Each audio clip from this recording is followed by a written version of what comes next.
Kebahagiaan adalah bisa terlepas jenak dari segala hal yang menjadi beban di pundak atau di hati kita gitu. Itu paling mahal.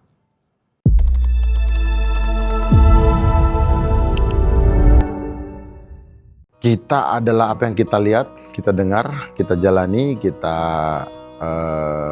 tolak, kita serap, kita dibentuk oleh hal-hal tersebut. Kita lihat, yang kita tolak, yang kita terima, yang masih kita keluh kesahkan. Nah, budaya sebagai sebuah produk peradaban manusia pastinya sangat membawa pengaruh besar, karena kita akan terbentuk oleh dinamika yang terjadi.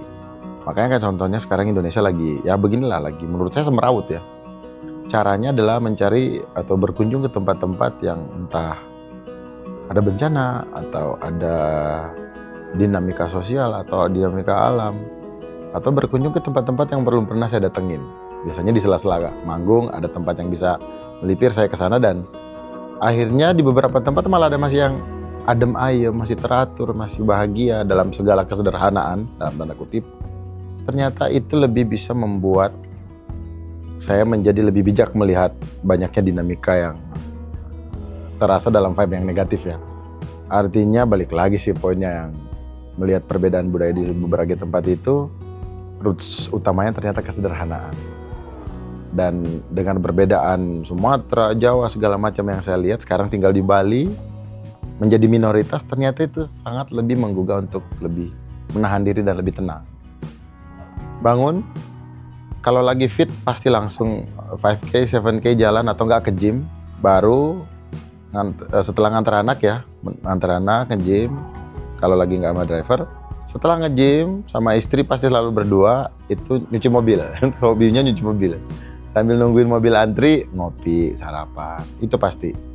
Kalau belum pulang jam 12, karena yang TK masih jam 12, kita Netflix atau apa, nonton film, karena kami berdua sangat suka film. Musik saya juga begini karena terpengaruh oleh banyak film. Bisa menggugurkan semua amarah, bisa sedikit kabur atau sedikit banyak kabur dari hal yang membuat kita jemu, dan itu yang paling sulit dilakukan saat ini. There is nowhere to hide from the stress, pressure ya, terutama kita di Indonesia. Kalau ada yang bilang kita paling bahagia sedunia, sebenarnya yang kita paling diuji sebenarnya. Jadi kebahagiaan adalah bisa terlepas jenak dari segala hal yang menjadi beban di pundak atau di hati kita gitu. Itu paling mahal. Dua-duanya. Saya yakin dan percaya melodi itu selalu datang membawa pasangan yang serasi dengan dia, lirik. Begitu pun sebaliknya. Kadang makanya kalau di handphone saya itu ada bank voice note, ada bank tulisan. Kadang saya tinggal memadu padankan mereka. Kamu cocok sama dia ya, oh kamu merah ya, oh kamu cocoknya sama dia ya gitu. Kamu hijau ya, oh cocoknya sama ini.